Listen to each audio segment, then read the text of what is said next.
안녕하세요. 맛있는 성경입니다. 오늘은 출애굽기 11장부터 13장까지 내용으로 함께 말씀을 나누겠습니다.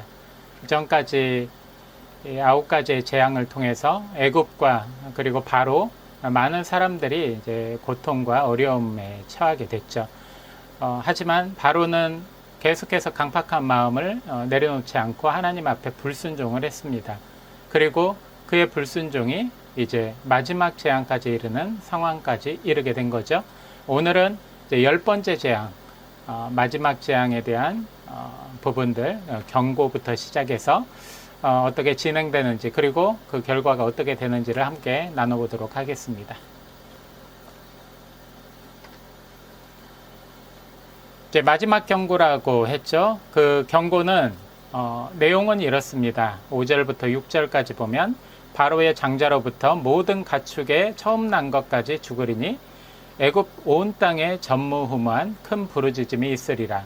결국 이제 마지막 재앙은 애굽의 모든 사람으로 따지면 장자, 큰아들과 첫것, 가축들의 모든 처음 난 것들을 죽이겠다는 재앙입니다. 그리고 여기서도 마찬가지로 구별된 재앙이죠. 이스라엘 백성과 애굽 백성이 구별되어서 재앙을 한쪽에서는 당하고 한쪽에서는 피하게 됩니다. 여기서 10절에 하나님께서 바로의 마음을 완악하게 하셨다, 이 내용이 있죠.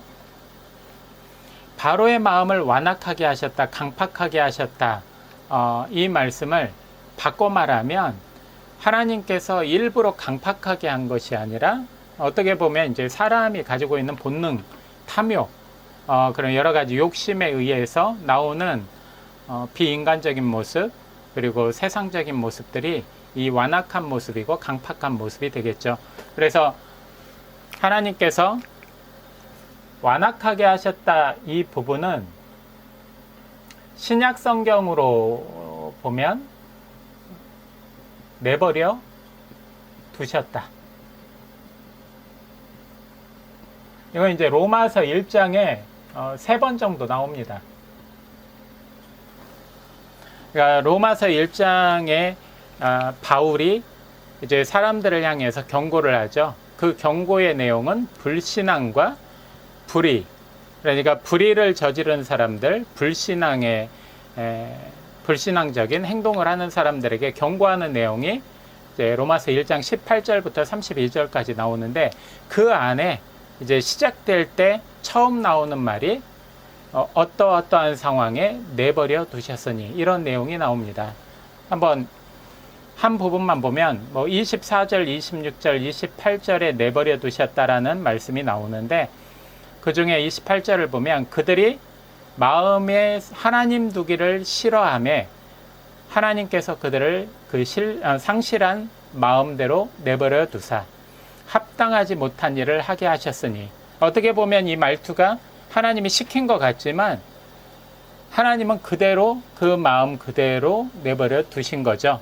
바로의 마음을 완악하게 하신 것처럼, 바로의 마음을 강팍하게 하신 것처럼, 그냥 지금까지는 하나님께서 성령의 가르침 또는 깨달음을 통해서 마음속에서 생각을 바꾸고, 또한 그 마음을 바꾸고 마음을 변화시켜서 하나님이 원하시는 쪽으로 이끌어 주시고 죄의 길에서 의의 길로 이끌어 주셨는데, 이제 그 죄의 깊이가 너무 깊고 많은 사람들이 하나님을 버리고 하나님을 떠나고 향락과 욕심과 탐욕 속에서 살아가는 그 사람들, 결국 하나님은 그냥 한번 내버려 두시는 거죠.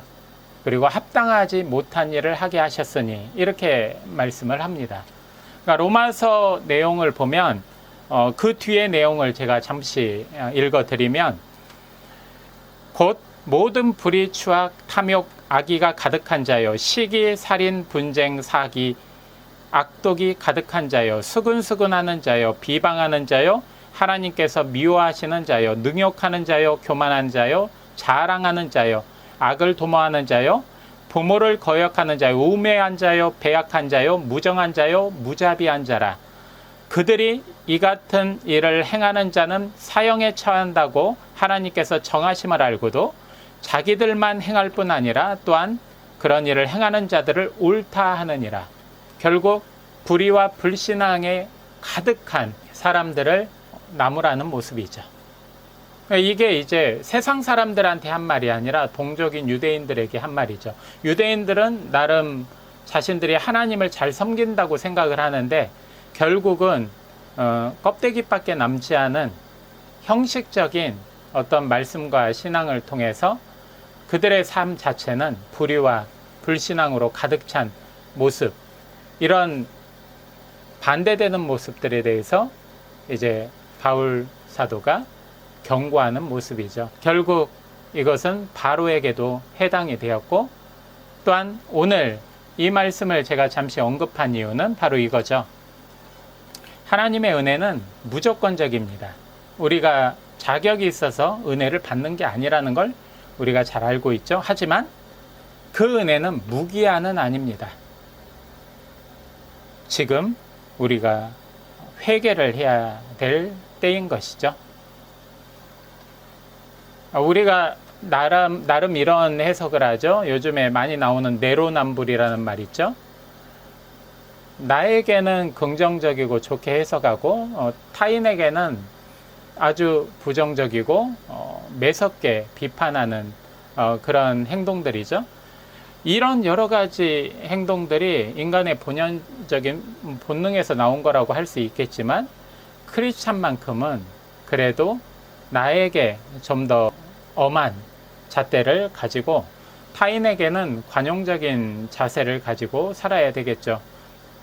하나님께서 우리에게 은혜를 주셨지만 우리는 시간이 갈수록 그 은혜가 불의를 저질러도 은혜로, 그리고 불신앙을 저질러도 은혜로 해결된다고 생각하고 있어요. 그건 전혀 아닙니다. 우리가 회개하지 않으면 용서가 없고, 우리가 돌아서지 않으면 그 의의 길에 설 수가 없는 것입니다. 하나님의 은혜는 무조건적이지만 그 은혜는 무제한적이고 무기한적으로 가지는 않습니다. 어느 순간 우리가 알지 못하는 때 하나님은 이스라엘 백성들 또는 바로에게 행하신 것처럼 그 완악한 그대로 내버려 두실 수도 있습니다. 우리가 지금 회개해야 될 때죠. 자, 이제 구별된 그 재앙에서 이스라엘 백성들을 이제 하나님께서 구원하시기 위해서 한 가지 조건을 내걸죠. 그것이 유월절 규례입니다. 13절에 보면 내가 12장 13절이죠. 내가 피를 볼 때에 너희를 넘어가리라. 이 말씀을 근거로 해서 유월절이라는 이 이름이 탄생하게 됩니다. 이 유월이라는 이 한자어는 넘을 유자에 넘을 월자를 쓰는 것이죠. 이스라엘 백성들을 마지막 재앙 가운데서 구원하시는 하나님께 감사하고 또한 그 날을 기념하기 위해서 지금도 이제 유월절을 지키고 있습니다. 앞서 말씀드린 것처럼 구별된 재앙의 조건이 바로 방금 읽은 내가 피를 볼 때에 너희를 넘어가리라, 이 내용이죠. 그래서 6월절 행사를 할 때 이제 우리가 뭐 좌우 문설주하고 임방에 바르라는 구절이 있는데, 문설주하고 임방의 위치는 뭐 건축하시는 분들은 잘 알죠. 이게 담벼락이 있고 문이 하나가 있죠. 대문 하나가 딱 있는데, 그리고 여기 뭐 기와 같은 게 이렇게 있고, 우리나라로 따지면 그래요. 그런데 이제 가옥 구조는 거의 비슷하죠. 그리고 이쪽에 담벼락이 있습니다. 근데 이쪽에 기둥이 서 있죠. 나무로 된 기둥. 이게 이제 좌우 이제 문설주라고 그래요. 그리고 이 위쪽에 하나의 이제 또 가로지르는 목재가 하나가 있죠. 이게 이제 임방입니다. 이게 이제 문설주고,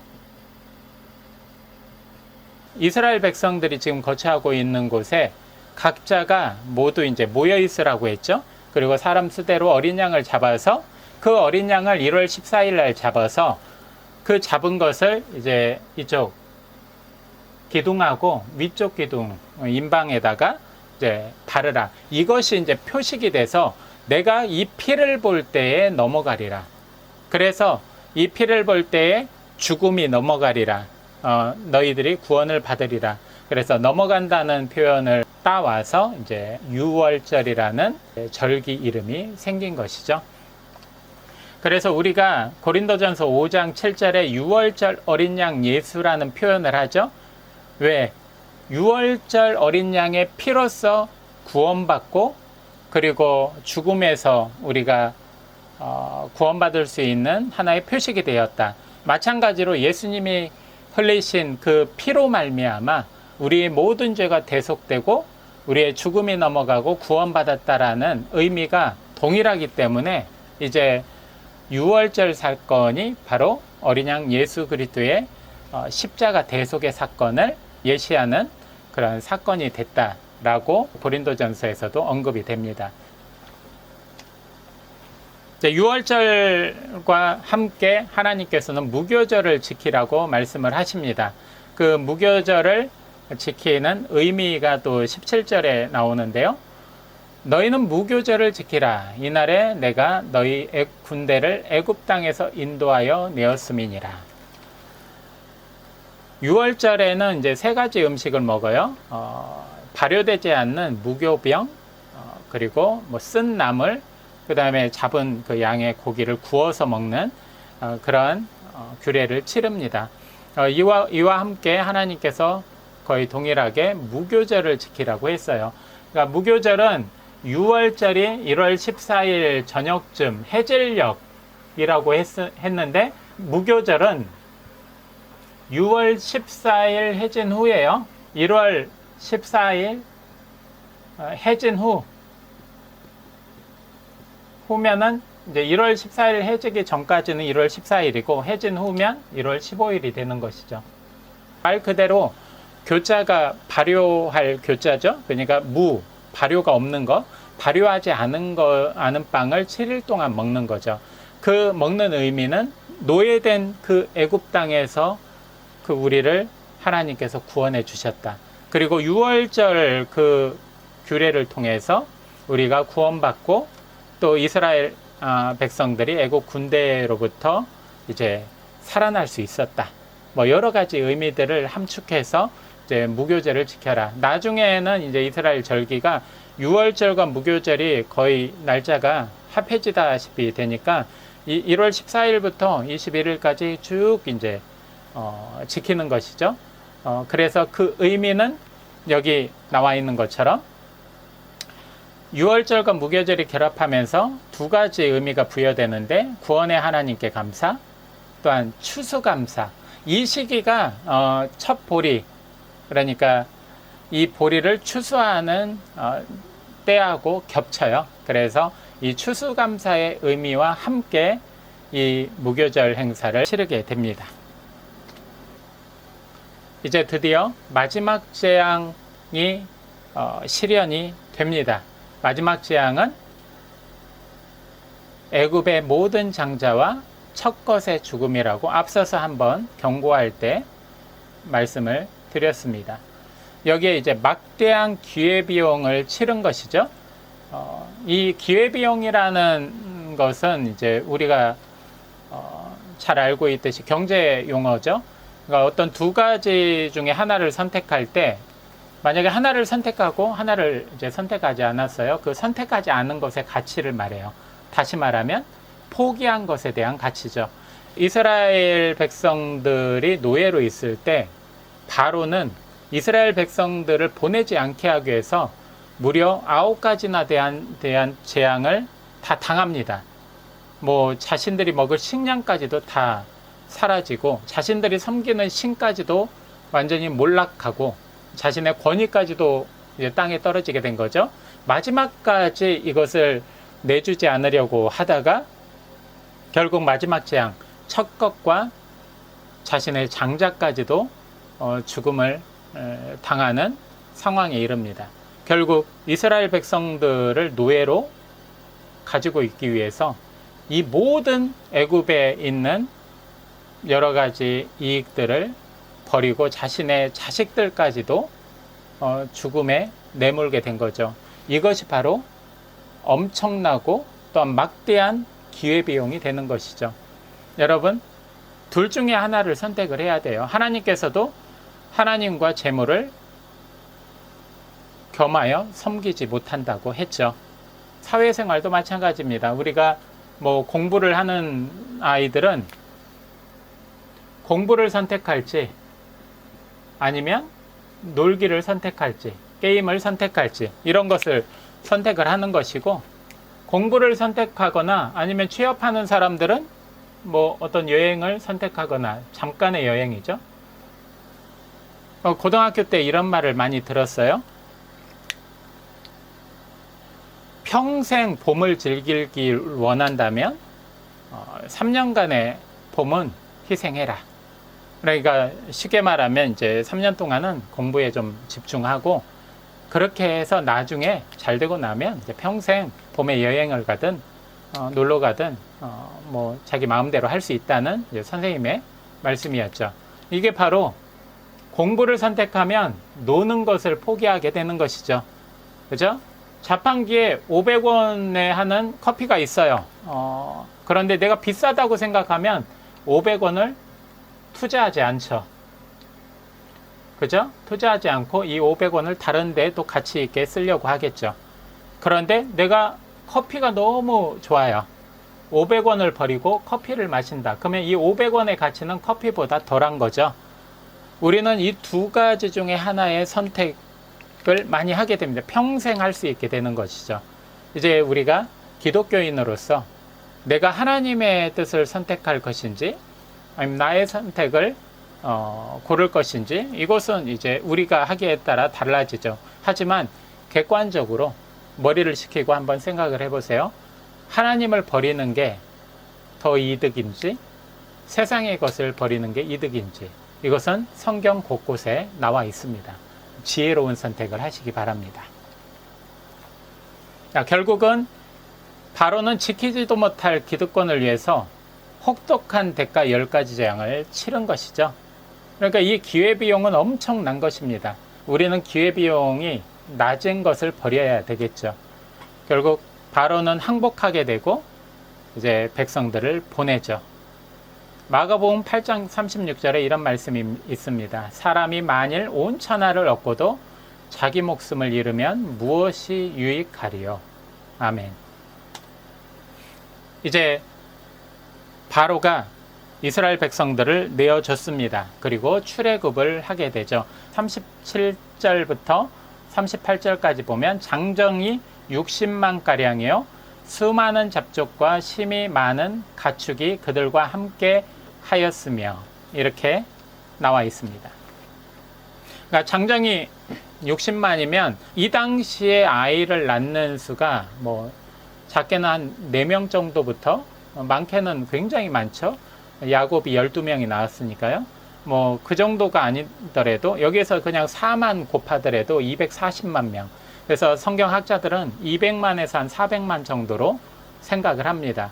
그 어마어마한 숫자, 그 안에 이스라엘 백성들만 있었던 게 아니죠. 방금 읽은 것처럼 잡족이 섞여 있습니다. 여기 수많은 잡족, 다시 말하면 이스라엘 백성들과 함께 어울려서 애굽에서 살던 애굽 사람들이나 아니면 다른 외국에서 온 노예들이든 그쪽 사람들이겠죠. 애굽에서 거주한 지 430년 만에 출애굽을 했어요. 여기서 이제 제가 복선이라고 써놨죠. 430년 만에인데 이 430년이라는 기간은 요셉이 애굽에 들어가서부터예요. 그래서 요셉이 죽고 난 다음에 요셉을 알지 못하는 이제 바로 왕이 세워지죠. 그래서 뭐 길게는 한 400년 아니면 짧게는 한 350년 이상을 이제 이들이 노예처럼 사는 생활의 연속이었죠. 이렇게 생각해 보면 한 4대 이상 정도는 노예로서 이스라엘 민족들이 지내왔었던 거예요. 그러면 노예는 끝까지 이제 노예 근성이라는 것을 가지고 있어요. 종으로서 행동거지, 생각하는 거, 모든 것들이 다 몸에 배어 있는 것이죠. 그래서 이 복선이라고 적어 놓은 것은 이제 이스라엘 백성들이 단숨에 10가지 재앙을 통해서 애굽에서 자유인이 되어서 출애굽하게 된 것이죠. 그런데 이 사람들은 출애굽에 대한 기쁨, 자유에 대한 기쁨은 만끽은 하되 자신들에게 닥쳐오는 어려움이나 한계가 있으면 그때는 손바닥 뒤집듯이 이제 예전의 삶, 그래도 내가 먹을 것은 먹었고 보호받을 수 있었지만 내가 노지에서 죽을 정도는 아니었다라는 생각들, 이런 생각에 젖어서 모세뿐만 아니라 하나님께 원망하는 그러한 죄를 계속해서 범하죠. 그래서 여기서 이제 430년 만에 출애굽한 이 백성들에 대해서 이제 복선을 보여주고 있다는 것을 언급한 것입니다. 그리고 이 수많은 잡족들은 보편적 구원을 말씀하고 있죠. 하나님께서는 구약 때부터, 아니 창조 때부터 지금까지 차별하신 분은 아니세요. 절대 차별이 없습니다. 그런데 우리가 성경을 보면 너무나 차별적인 모습들이 나오죠. 그건 차별적인 모습이 아니라 방금 말씀드린 것처럼 이 사람들의 기회비용이에요. 하나님을 선택한 사람은 하나님의 보호를 받는 것이고, 이스라엘 백성들이 그랬기 때문에, 그렇지 못한 사람들은 하나님으로부터 보호를 받지 못하는 것이죠. 하지만 이제 애굽에서 출애굽할 때 이스라엘 백성들만 데려온 것이 아니라 하나님은 누구든지 하나님을 믿고 의지하는 자들을 젖과 꿀이 흐르는 땅으로 인도해 주셨어요. 그게 잡족이에요. 우리가 착각하는 것이 있죠. 이스라엘 백성들이 혈연 공동체라는 생각을 많이 해요. 그죠? 뭐 할례 받은 자, 뭐 그런 얘기를 하니까. 그런데 그런 얘기를 할 때마다 예수님이든 뭐 바울이든 많은 사람들이 그들에게 경고하죠. 믿음으로 말미암아 구원받는다. 이스라엘 백성들, 이 사람들은 혈연 공동체가 아니었어요. 이 사람들은 신앙 공동체였죠. 또는 예배 공동체, 제사 공동체라고 하죠. 혈연 공동체가 아니에요. 그런데 원래는 하나님을 섬기고, 그리고 하나님을 따르고 하나님의 말씀대로 모여있는 사람들, 이 사람들, 너희들은 우상을 섬기지 말고 여러 가지 십계명이나 그 하나님의 율법을 주면서 공동체, 신앙 공동체로서 하나님 앞에 예배드리는 공동체였는데, 언제 이게 분열됐느냐? 물론 그 전부터 분열됐겠지만 아수르가 북이스라엘을 점령하고 바벨론이 남유다를 점령했을 때 이제는 이 사람들이 포로로 끌려갔죠. 끌려가서는 이때부터는 자신의 혈연에 대해서 굉장히 중요하게 생각을 합니다. 우리도 마찬가지죠. 해외에 나가면 재미교포, 제일교포 있는데 거기서 하나의 군락을 이루죠. 그래서 뭐 한인타운 이런 걸 이뤄서 똘똘 뭉치죠. 왜? 여기에서는 을의 자리, 약자의 자리일 수밖에 없으니까 모여서 더 믿음을 단단히 굳히는 상황을 연출합니다. 그거는 이제 본능이죠. 그런 포로기 때부터 이 사람들은 혈연 중심으로 뭉쳐요. 갔다 와서도 우리는 거기서 믿음으로 똘똘 뭉쳤다. 하지만 너희 북이스라엘, 너희들은 사람이 피가 섞였다. 다른 민족들과 섞였기 때문에 너희들은 우리 하나님의 백성이 아니다 해서 이들을 차별하죠. 이게 이제 성경에도 많이 나오죠. 이스라엘 백성들은 원래 혈연 공동체가 아니라 신앙 공동체였어요. 마찬가지로 잡족, 우리가 혈연 공동체로 이해를 한다면 하나님께서 잡족을 구원해 주셨다, 무할례자를 구원해 주시고 막 하는 모습들이 이해가 안 되는 거죠.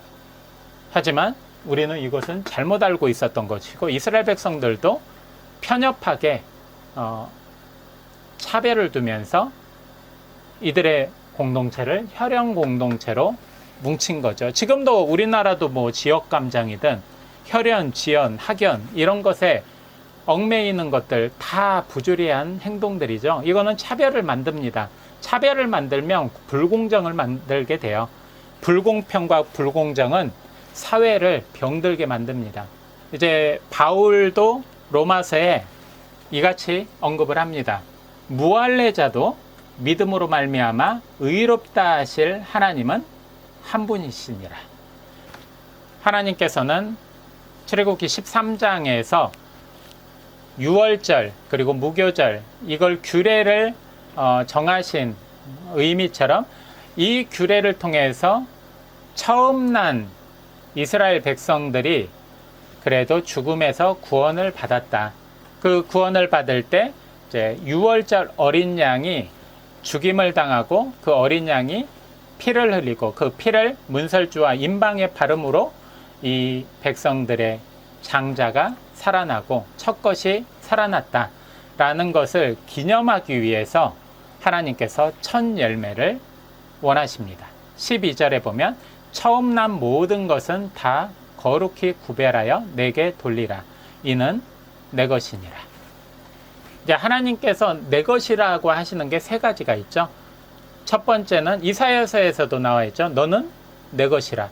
즉 하나님의 자녀들은 다 하나님의 소유고 하나님이 책임져 주시고 또한 하나님께서 특권을 주신 존재다. 그러니 두려워하지 말아라. 또 하나는 11조 얘기를 하죠. 11조는 내 것이라. 드려라. 그런데 하나님이 돈이 필요 없어요. 하나님은 모든 것의 주인이신데 왜 하나님이 그걸 원하셨겠어요? 그것은 여러분들의 믿음을 원하시는 것이죠. 규례로 만들어서 너희들의 마음을 나한테 드려라. 그런데 반드시 드려야 할 것이 있으니 11조. 그건 내 것이다. 근데 하나님의 동기는 그것이죠. 온전히 세상 일을 하는 것이 아니라 하나님을 섬기고 성막에서 하나님을 보좌하고 온 힘과 정성을 다해서 섬기는 레위인들을 먹여 살려야 되니까 이제 그들을 위한 몫을 드려라. 또 하나 이제 하나님의 성전을 유지하기 위해서 11조를 하나님의 것으로 드리라는 것이죠. 그리고 또한 가장 중요한 것 중에 하나 구제, 헐벗고 굶주린 사람들을 먹여 살리기 위해서 하나님 앞에 드리면 하나님께서 사람을 통해서 역사하시는 하나님, 즉 사람이 드린 하나님 것이라고 드린 그 11조를 가지고 하나님께서 또한 구제하는데 쓰라고 그것을 하나님 것으로 만드신 거죠. 하지만 안타깝게도 요즘 교회는 그렇게 하지 않습니다. 요즘 교회 많은 크고 작은 교회에 거의 헌금의 80% 90%를 차지하는 게 11조죠. 교역자들의 어떤 사례비, 레위인들의 먹고 살 부분은 책임져 줘야죠. 그것도 이제 어느 상식선에서, 그리고 교회 유지보수, 교회 직원들도 있고 여러 가지 유지보수, 그리고 그 나머지는 전부 구제에 사용을 해야 돼요. 그런데 그렇지 않고 우리는 다른 항목을 만듭니다. 뭐 교회 건축을 위해서, 뭐 다른 여러 가지 이유를 위해서 다 보면은 이제 교회를 위해서 사용하는 것 같지만 하나님의 뜻은 아닌 거죠. 그런데 왜 건축원금이 있고 또 다른 여러 가지 선교원금이 있는 것일까요? 그거는 그거대로 우리가 마음을 모두어서 드리는 것이고, 가장 중요한 것은 11조는 하나님의 것이기 때문에 하나님의 것을 우리가 함부로 사용할 수는 없다는 것이죠. 그래서 성경에서 하나님께서 정확하게 지목해 놓은 그 용도 이외에는 절대 사용하면 안 됩니다. 그리고 하나님의 헌물은 뒤에 나오겠지만 이제 만나와 메추라기를 먹을 때 일용할 양식을 주시죠. 그때 하나님이 공급해 주시고 하나님이 또한 예비해 주시는 것들이 있는데 우리는 그것을 무시하고 지금 있는 거 가지고 쌓아놓으려고 하는 것이죠. 결국 쌓아놓는 것은 만나와 메추라기 다 썩어서 버려지게 됩니다. 헌금도 마찬가지죠. 교회 재정도 그때 사용하고 남은 모든 것들은 구제에 사용을 해야 됩니다. 그렇지 않으면 썩게 되고, 그렇지 않으면 기득권이 되고, 그렇지 않으면 당파 싸움의 근원이 됩니다. 성경에서 정확하게 말씀하고 있으니까요.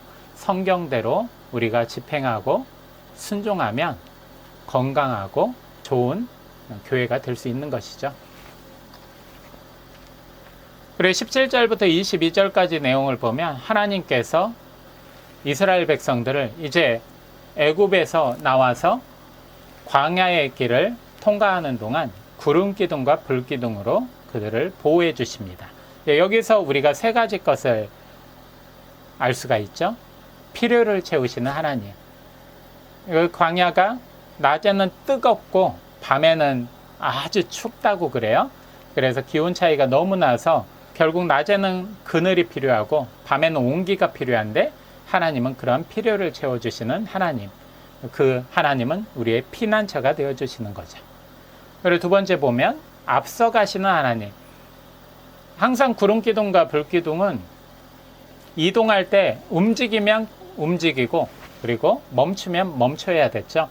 그리고 우리보다 먼저 앞서 가셔서 우리를 보호하시고 우리를 모든 것을 예비해 주시는 하나님의 은혜, 이것을 알 수가 있죠. 마지막으로 우리와 동행하시는 하나님을 느낄 수가 있어요. 구름 기둥과 불 기둥은 항상 이스라엘 백성 앞에 서서 아니면 함께 그들을 보호하시고 인도해 주셨습니다. 지금도 하나님은 우리에게 구름 기둥과 불 기둥으로 함께 하셔서 우리의 삶을 인도하시고 보호해 주고 계십니다. 오늘 말씀을 생각하면서 한 가지 묵상하겠습니다. 당신은 지금 홀로 고난의 길, 광야의 길을 걷고 있습니까? 그렇다면 더 이상 홀로 힘들어하지 마시고 곧장 구름 기둥과 불 기둥이 보이는 곳으로 달려오십시오. 하나님께서 당신의 피난처가 되어주시고 당신과 동행해 주실 것입니다. 밑에 나와 있는 그 시편 23편의 고백이 우리의 고백이 되길 소망합니다. 이상으로 출애굽기 11장부터 13장까지 마치고 다음 시간 14장부터 15장까지의 내용을 가지고 함께 은혜를 나누겠습니다.